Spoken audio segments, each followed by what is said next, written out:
After being hit by a truck and dying, a homeless and jobless Japanese man reincarnates into a fantasy-like world as Rudeus, son of the swordsman Paul Greyrat and his wife, the healer Zenith. Keeping his memories of his previous life, Rudeus quickly learns to read and eventually starts practicing magic. Noticing his aptitude, Rudeus's parents hire the adventurer Roxy Migurdia as his magic teacher. Roxy has some doubts at first about tutoring him due to his tender age, until she witnesses his unique ability to cast magic instantly and realizes his potential. As the Greyrat family gives Roxy a welcome party, Rudeus vows to work hard to improve himself and make proper use of the second chance he was given to have a happy and fulfilling life. Rudeus reminisces about his past life when he was expelled from home and was hit by the truck that killed him while attempting to save some teenagers. He spends the next months training magic with Roxy until the day of his 5-year-old birthday party, when Roxy declares that she has nothing more to teach him and will hold his graduation exam. The next day, Rudeus leaves his home for the first time accompanied by Roxy. He gets distressed over his past trauma, when he was severely bullied by his classmates in school that led to him becoming a recluse. But he ends up overcoming it once he realizes how Roxy has blended well with the villagers, despite all the prejudice she usually suffers due to her demon origin. In the exam, Rudeus manages to summon a massive thunderstorm, and Roxy declares that he passed. Roxy then departs to continue her journey, and Rudeus thanks her for everything she has done for him. After losing his fear of leaving his home thanks to Roxy, Rudeus starts playing outdoors by himself until he rescues a half-elf child, whom he assumes is a boy named Sylph from a group of bullies. Sylph becomes friends with Rudeus and starts learning magic from him, and it is revealed Sylph is capable of casting magic without incantations as well. 6 months later, Rudeus brings Sylph home during a storm and takes away Sylph's clothes by force so that they can take a bath together. However, he discovers that Sylph is a girl, and her full name is Sylphiette. Despite Rudeus's apology to Sylphiette, she starts avoiding him, much to his chagrin. Sometime later, Sylphiette approaches Rudeus, and the two make up, with Rudeus determined to cherish the first true friend he has made in his new life. The Greyrat family is overjoyed upon learning that Zenith is pregnant again, but their happiness is cut short when their maid Lilia reveals that she is also pregnant after having an affair with Paul.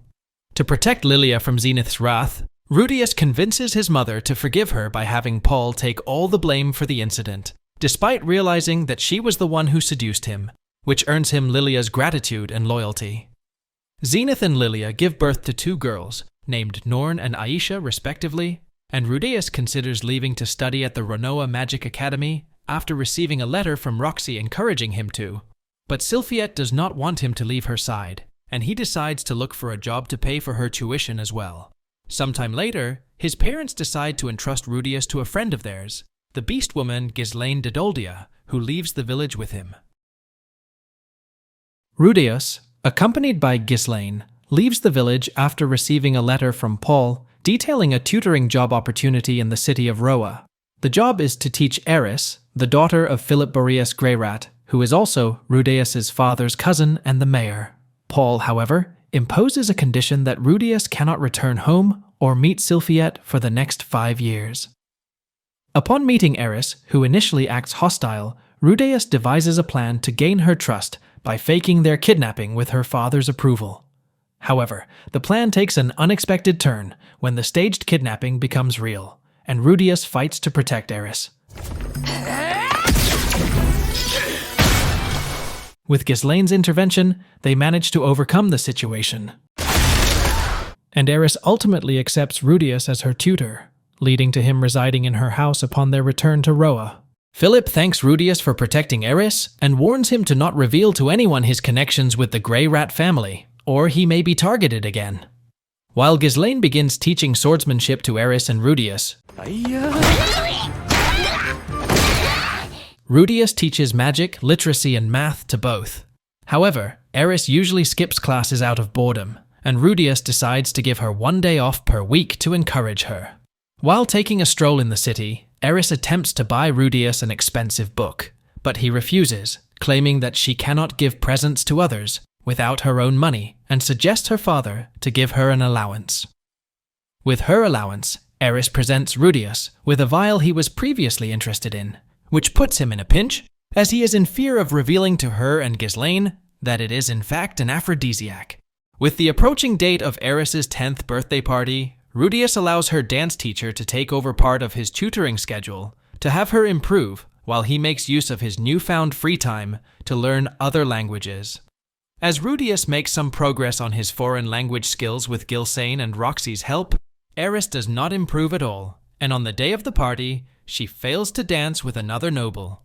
Rudeus steps in and successfully dances with Eris,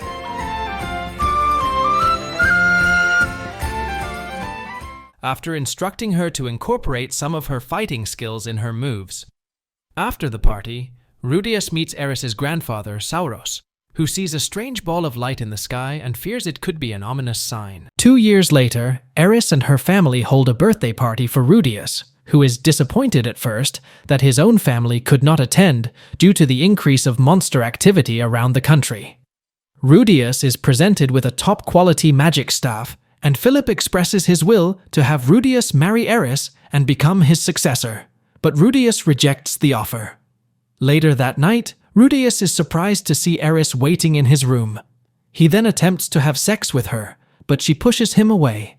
Realizing his mistake, Rudeus apologizes to Eris, who forgives him. A few days later, a huge cloud of mana forms in the sky, and the legendary hero Perugius Dola sends his aide Arumanfi to investigate. Suspicious that Rudeus, who was practicing with his new staff alongside Eris and Ghislaine, could be involved with the cloud's appearance, Arumanfi attacks him. But Ghislaine defends Rudeus and confirms his innocence when a massive burst of light envelops them. Inside his dreams, and looking like his past self, Rudeus has a short encounter with an elusive being known as the Human God, who instructs him to rely on and help the man who saved him. He then awakens in his current body and learns that he and Eris are stranded in the middle of the demon continent and were rescued by Rudeus Greyrat, a member of the dreaded Supered race, who becomes their friend and promises to escort them home. Rudeus brings Rudeus and Eris to the nearby Migurdia village, which is Roxy's birthplace.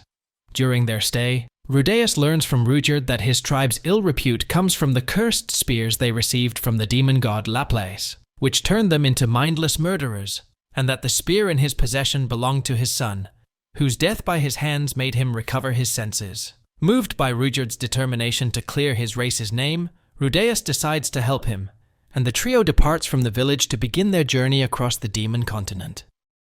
Rudeus, Eris, and Rudeus arrive at the city of Rikarisu. To have Rudeus enter the city without trouble, Rudeus dyes his hair and has him pretend to be a member of the Migurdia tribe. The three become an official group of adventurers called Dead End, but their novice status prevent them from taking quests that pay well enough for them to make ends meet.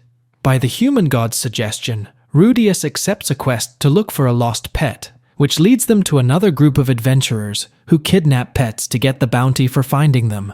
After the kidnappers are defeated, Rudeus attempts to interrogate them, but is hit by one of them, which leads Rudeus to kill him instantly. Rudeus reprimands Rudeus for it and forbids him from killing again.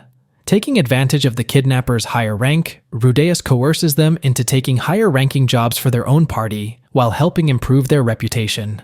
After the mana surge in Fitoa, all of Paul's family members are missing except for Norn, and he asks for his contacts to make search parties to find them. Meanwhile, to accomplish a quest, Rudeus's party look for a mysterious monster in the middle of a forest. They encounter two other parties also searching for the monster. One of the parties is ambushed by monsters, but Rudeus decides to wait, which ends with one of the adventurers being killed.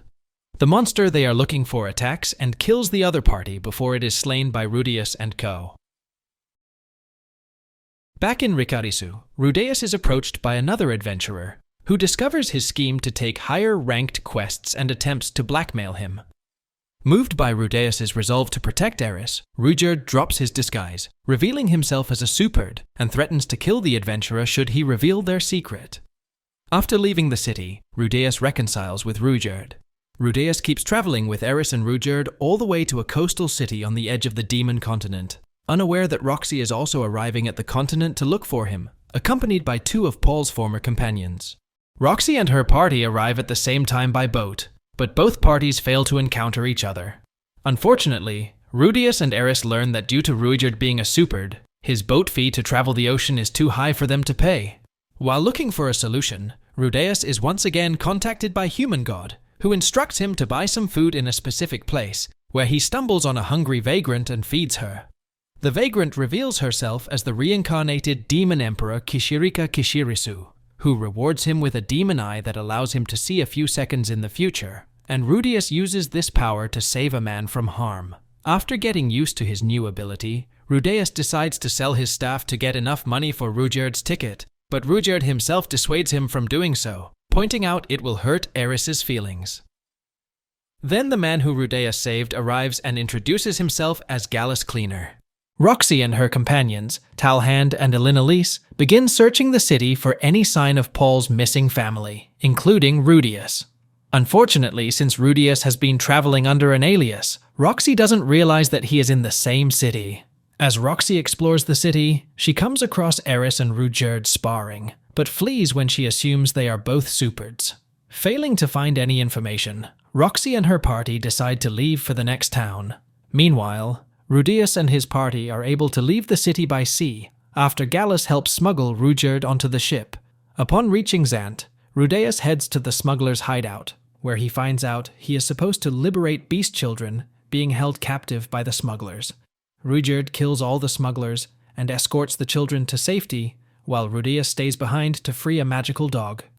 However, he is ambushed and captured by a pair of beastmen who were looking to save the children and their sacred beast as well. Mistaking Rudeus to be one of the smugglers, they decide to take him to their village for questioning. Rudeus is imprisoned in Doldia village, later joined by another human prisoner, a rogue named Geese. A few days later, the village is attacked by the smugglers seeking to kidnap beast children, and both Rudeus and Geese break free and help the villagers. Together, they defeat all enemies except for Gallus,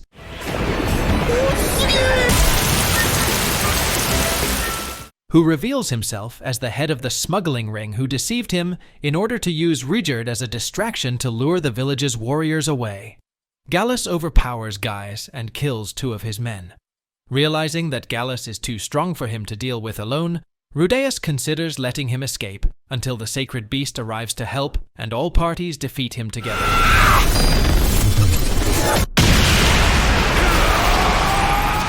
After the battle, Rudeus reunites with Eris and Rudeus, who explain that they were delayed due to helping the Doldians wipe out the rest of the smuggling ring. The villagers apologize for falsely accusing Rudeus, also thanking him for his help. Back at Fitoa, Eris's grandfather is blamed for the situation at the city after the mana surge, stripped of his position, and executed before the king. Rudeus and his party are forced to stay in Doldia village for the next 3 months. During this time, Eris befriends some of the beast children, including Tona, the daughter of Gaius, who is the village's best warrior. However, when Ghislaine's name is mentioned, this elicits a negative reaction from Gaius, who reveals that Ghislaine is his younger sister who left the village long ago, and is considered a traitor for refusing to become a village guardian. This sparks Tona's interest in learning sword fighting, and Eris gladly becomes her instructor. 3 months later, Rudeus and his party are prepared to leave after the rains stop. Tona doesn't want Eris to leave and has a falling out with her over it. Rudeus and his party then leave for the holy country of Milis while Geese hitches a ride with them. The party reaches the capital city of Milis Militian. Geese parts ways with the group, while Rudeus decides everyone should take the day off. However, Rudeus notices what appears to be a kidnapping taking place and follows the kidnappers. He confronts the kidnappers and is surprised to see Paul is their leader. Paul explains that their home village was caught in the teleportation disaster, and he and his party have been spending the past 1.5 years tracking down all of the missing villagers and their family. When Rudeus tells Paul about his journey from the demon continent, Paul asks Rudeus why he never tried to write a letter home, or even think about the other victims of the disaster, which Rudeus has no answer for. Both of them get into a fight, which is only broken up by Norn's intervention. Seeing Paul's party scorning him triggers memories of being shunned in his past life, and Rudeus flees. Seeing Rudeus in a poor mood, Eris does her best to cheer him up, which he is grateful for. Geese pays a visit to Paul, revealing he is a member of Paul's party, and encourages him to make amends with Rudeus, reminding him that Rudeus is still just a child. Paul has nightmares about what could have happened to Rudeus and decides to quit drinking. The next day, Rudeus and Paul meet again. While the meeting starts off awkward, Rudeus realizes Paul misinterpreted his initial intentions and is trying to apologize for it. After having a heart-to-heart, they reconcile. In the occasion, Rudeus reveals that he will begin looking for the rest of his family after escorting Eris home, despite knowing that her family is still missing. After parting ways with Rudeus, Paul learns from Geese that he will continue with the search for the rest of Paul's family. While Rudeus and his party cross the sea to the central continent, Roxy returns to her home village, where she reunites with her parents. Still feeling herself displaced for being unable to use telepathy to communicate with her fellow villagers, Roxy considers leaving immediately, but reconsiders after realizing how much her parents missed her. In the occasion, Roxy learns from her father and mother that Rudeus visited them 2 years ago, and relieved that he is safe, departs with her companions to keep searching the demon continent for the rest of his family. Rudeus has another encounter with the human god, who gives him instructions on how to reunite with Lilia and Aisha. Once arriving at the kingdom of Shirone, Rudeus sends a letter to Roxy, who works as a teacher in the palace and rescues Aisha from some pursuers.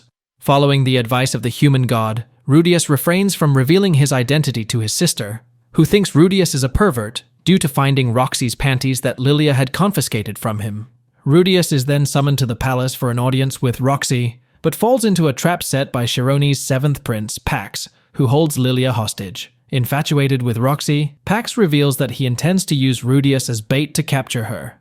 Rudeus, waiting in his cell, meets Zanoba, the third prince of Shirone. Zanoba admires Rudeus for his amazing sculptures and wants to be his apprentice.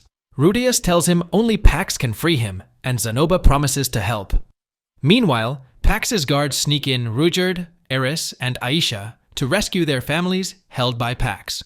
Zanoba captures Pax, and Aisha reveals Zanoba is a super strong blessed child, the Decapitator Prince. Zanoba makes Pax free Rudeus, but Pax's guards refuse to help once their families are safe. Later, Lilia and Aisha are set to go home. Lilia returns Roxy's panties and gives Rudeus a necklace from Sylphiette. Rudeus gives his forehead protector to Aisha. Aisha apologizes for calling him a pervert, revealing she knew his true identity. Pax and Zanoba are exiled, pretending to study abroad due to the scandal. Rudeus, Eris, and Rudeus continue their journey when they come across Orsted, the dragon god. Eris and Rudeus are stricken with fear and refuse to move, but Rudeus, ignoring their warnings, talks with him. Orsted inquires Rudeus about the human god and, believing Rudeus to be one of his apostles, attacks him. Rudeus and Eris try to protect Rudeus, but are easily defeated by Orsted, who mortally wounds Rudeus. As he dies, Rudeus meets the human god, who reveals that Orsted is afflicted with several curses, including one that makes all living beings fear him irrationally, but somehow, Rudeus was not affected. Despite not knowing the human god's real intentions, Rudeus thanks him for his help. But instead of dying, Rudeus returns to the world of the living, where he learns that Orsted's companion, Nanahoshi, interceded on his favor and convinced Orsted to save his life and spare him before the two left. During the night, Rudeus reveals the nature of the human god to Rudeus and the fact that the supered curse on him is gradually fading away. The next day, the party reaches the ruins of Rudeus' hometown, where he has flashbacks to his early life there. Rudeus then announces that since Rudeus and Eris are strong enough that they do not require his protection anymore, he will take his leave. Rudeus and Eris bid Rudeus farewell before continuing on to Roa, which is also in ruins. There, Eris reunites with Ghislaine and her servant Alphonse. However, Alphonse reveals that Eris's parents were both killed as a result of the teleportation incident, while her grandfather was executed by the king. Rudeus later finds confirmation that Sylphiette was not found dead, but her location remains unknown to him. That night, Eris enters Rudeus' tent and has sex with him. The next morning, however, Rudeus wakes up to find that Eris had left with Ghislaine to an unknown location, which leaves him distraught and confused. Rudeus falls into a state of depression and begins having flashbacks to his old life where severe bullying at school traumatized him into become a social recluse. Meanwhile, Eris has left on her own journey with Ghislaine so that she can grow strong enough to fight Orsted and protect Rudeus. Ruigerd rescues some travelers from beasts, earning their praise despite revealing his identity as a super to them. Zenoba and Geese continue on their respective journeys as they recall Rudeus fondly. Guys and Tona continue to train together in Doldia village. Roxy encounters Kishirika and helps pay her enormous bar tab. In gratitude, Kishirika uses her demon eyes to locate the whereabouts of Rudeus's family, revealing Aisha and Lilia have safely reunited with Paul and Norn, while Zenith is located in the labyrinth city of Rappan on the Begarit continent. Roxy and her party immediately make preparations to leave for the Begarit continent to rescue her. Rudeus is still in a depressed state, but after having a dream about Zenith, he remembers he still has a duty to find her and overcomes his insecurities to continue his journey. Elsewhere, Sylphiette, who is alive and now has white hair, tries to convince an unknown group to recruit Rudeus into their ranks.